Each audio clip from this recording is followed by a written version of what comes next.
বাবার সাথে হাত মিলিয়ে এই কাজটা একদমই ঠিক করনি বর্ষা, এমনটাই বলছে বুবলাই। হ্যাঁ বন্ধুরা, এমনটাই দেখতে পাবেন। বিস্তারিত জানতে ভিডিওটিতে লাইক দিয়ে দেখতে থাকুন। নতুন পর্বে দেখা যাবে মলিনী নতুনের সাথে সময় কাটিয়ে এরপর বাড়িতে চলে আসে। আর বাড়িতে আসার পরই জানতে পারে যে ঠাম্মির গহনাগুলো চুরি হয়েছে। আর তখন দেখা যায় ঠাম্মি বলতে থাকে, ও বৌমা বৌমা জানো তো কি হয়েছে? তখন বলে কি হয়েছে মা? এরপর বলে আমার গহনার বাক্সটা না ঘরে নেই, গহনাগুলো নেই, মনে হয় চুরি হয়ে গিয়েছে। এরপর বলে আমি কি করব বলুন, আমি তো আপনার গহনাগুলো ধরি না, আপনার গহনার ওইখানে তো আমি যাই না, আপনার গহনা কি হয়েছে না হয়েছে সেটা তো আমি বলতে পারবো না মা। আর তখন বলে এমন করে কথা বলছো কেন তুমি? বলো এমন করে কথা বলছো কেন? আমি তোমাকে বলেছি তুমি তার একটা সমাধান দিবে না।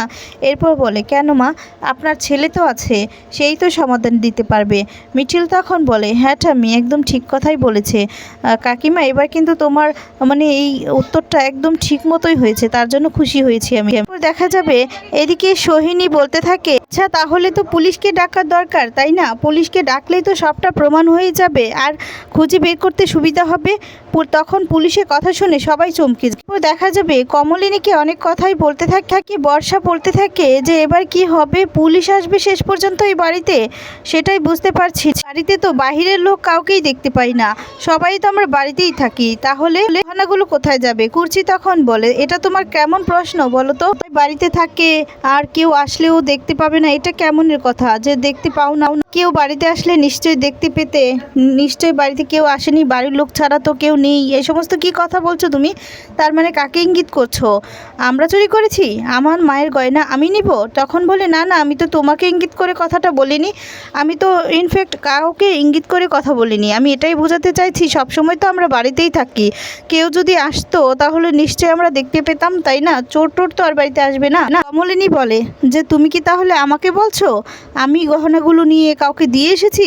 তখন বলে আমি তো তোমার কথা বলিনি, তাহলে তোমার এত কেন জ্বলছে? নিশ্চয়ই তাহলে কোনো সন্দেহজনক কিছু আছে তাই না?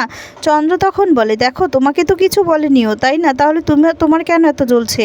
আর তখন বলে আচ্ছা পুলিশ আসুক না, তারপর নয় সমস্ত সমস্তটা তছনছ করে খুঁজবে, তাহলেই তো বের হবে।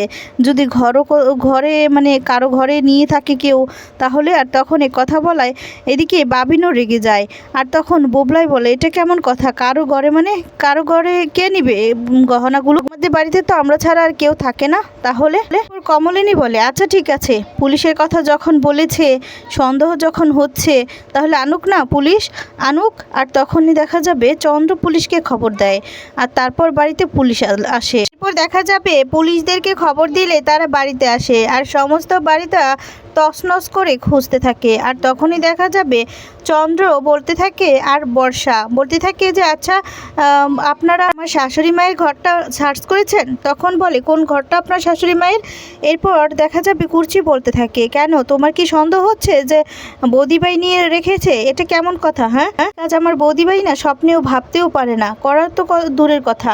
আর তখনই দেখা যাবে কমলিনী হেসে দিয়ে বলতে থাকে যে দিদিভাই তুমি না কিছু বলো না, ওরা যখন আমাকেই সন্দেহ করেছে আমি তো খুব ভালো করেই জানি ওরা আমাকেই ইঙ্গিত করে বাড়িতে এনেছে, বুঝতে পেরেছো? আর তাতে বুঝতে পারছো যে কি হতে যাচ্ছে। আর তখন বলে সার্চ করতে দাও না, দাও। আর তখনই দেখা যায় বলতে থাকে আচ্ছা যাও না, সার্চ করে দেখি তোমরা কি বের করে আনো। আমার ঘরে খোঁজা শেষ হয়ে গেলে তারপর কমলিনীর ঘরে যায় আর তখন কমলিনী নিজেই তার ঘরে নিয়ে যায়, পুরো ঘরটাই সার্চ করতে থাকে কিন্তু কিচ্ছু খুঁজে পায় না। আর তখন বর্ষা বলে ওঠে আচ্ছা মামনির বাড়িটা খোঁজা হয়নি তো, ওটা দেখুন না। আর তখন বর্ষার এমন হাবভাব দেখে তো সবাই অবাক হয়ে যায় একটু একটু করে। এদিকে কমলিনী বুঝতে পারে যে বর্ষা এমনটা কেন করছে, এমন তো নয় যে গহনাগুলো ওখানে ইচ্ছে করেই রেখেছে। চন্দ্র আর বর্ষার হাবভাব দেখে তো আমার ভালো ঠেকছে না, আমার মনে হচ্ছে এখানে কিছু একটা ঘটতে যাচ্ছে। আর তখনই সেখানে নতুনও চলে আসে, নতুন এসে বাড়ির সমস্ত কিছু শুনে তো চমকে যায়, অবাক হয়ে যায় আর বলতে থাকে যে এখন তো দেখছি একদম দরজের বাটটা হারিয়ে ফেলেছে, এবার দেখছি কিছু একটা সিদ্ধান্ত নিতেই হবে। দেখা যাবে আলমারিটা খোলা হয় আর সেখানে আলমারিটা খোলা হলেই দেখতে পায় যে সেখানে গহনার বাক্সটা। এরপর গহনার বাক্সটা বের করলে ঠাম্মি বলতে থাকে এই তো আমার গহনার বাক্স, এই তো আমার গহনা, এগুলোই তো বৌমা, লাস্ট পর্যন্ত তুমি কি না আমার গহনার দিকে তোমার নজর গিয়েছে, তুমি আমার গহনাগুলো এভাবে লুকিয়ে রেখেছো, কেন এমনটা করেছো? তখন বলে, দেখুন মা, আমি আপনার গহনাতে কেন হাত দেব? এগুলো যে কে করেছে বা কারা করেছে সেটা আমি খুব ভালো করেই বুঝতে পারছি। বর্ষার দিকে তাকিয়ে এমনটাই বলছে কমলিনী। কমলিনী তখন, আমি জানি এতে কার হাত রয়েছে, ইচ্ছে করে আমাকে ফাঁসানো হচ্ছে, তাই তো? ইচ্ছে করে ফাঁসানো হচ্ছে বলেই পুলিশের কথাটা প্রথমত কে বলেছে, তাই না? মিঠিল তখন বলে, কাকিমণি, এটা না দেখবে সব কিছু পরিষ্কার হয়ে একদম আস্তে আস্তে বেরিয়ে আসবে, বুঝতে পেরেছো তো? কারা করছে সেটা কিন্তু আমি এক তুড়ি দিয়েই বের করতে পারবো।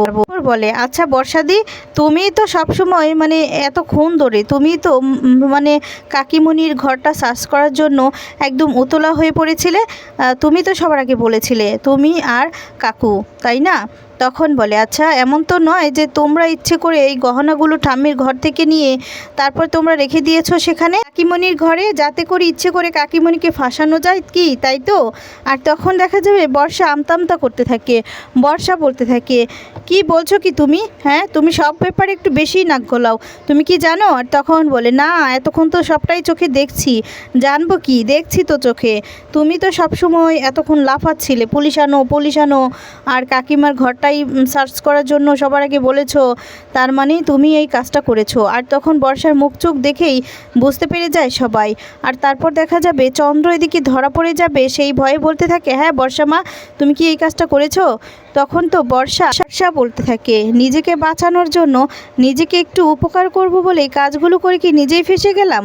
হ্যাঁ, মামুনির প্রতি আমার রাগ, কিন্তু আমি তো ওনাদেরকে হেল্প করতে চেয়েছিলাম, আর উনি কিনা আমাকে উল্টো জিজ্ঞেস করছেন যে ফেঁসে যাবে বলে।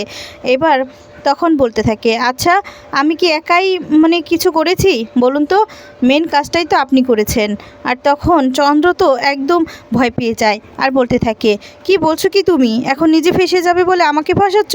আর তখন দেখা যাবে কমলিনী বলতে থাকে, এই ব্যাপারটা না আমি খুব ভালো করে বুঝতে পারছি, তোমরা দুজন মিলে এই কাজটা করে নিচে নেমে গিয়েছো যে শেষ পর্যন্ত কিনা আমাকে চোর অপবাদ দিয়ে বাড়ি থেকে বের করে দিতে চাচ্ছ। তখন রুদ্র বলে, মানে বুবলাই বলে, যে বর্ষা, সত্যি তুমি এটা করেছো? আমার লজ্জা হচ্ছে তোমার জন্য, বুঝতে পেরেছো? এই মুহূর্তে তুমি না বাড়ি থেকে বেরিয়ে যাও বাড়ি থেকে বেরিয়ে। হ্যাঁ, আমি আমার মাকে পছন্দ করি না, সতেন্দ্র বসুর সাথে বলে আমি দেখতে পারি না, তাই বলে তুমি এইরকম একটা অপবাদ দিবে, চোর অপবাদ দিবে, আর তুমি এরকম একটা ঘটনা করাবে বাড়িতে? ছি বর্ষা, ছি, তুমি এক্ষুনি বাড়ি থেকে বের হও। তখনই বর্ষার মাকে খবর দিলে বর্ষার মা হাত জোর করে ক্ষমা চায় সবার কাছে, কিন্তু বর্ষাকে এদিকে বের করতে চায় বুবলাই তখন বারবার করে বলতে থাকে যেতে তুমি এক্ষুনি বেরিয়ে যাও, না আর তোমার ছাড় হবে না।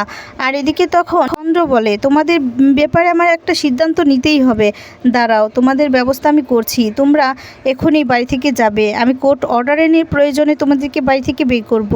আর বলে যে, বুবলাই, তুই না তোর বউকে শাসন করতে পারিসনি, বুঝতে পেরেছিস? এত বড় এলিগেশনটা তোর মায়ের নামে যে আনলো, আর সাহসটা কি করে পেয়েছে বল? সাহসটা তো তোদের থেকেই পেয়েছে, তোরাই তো লাই দিয়ে দিয়ে এমনটা করেছিস।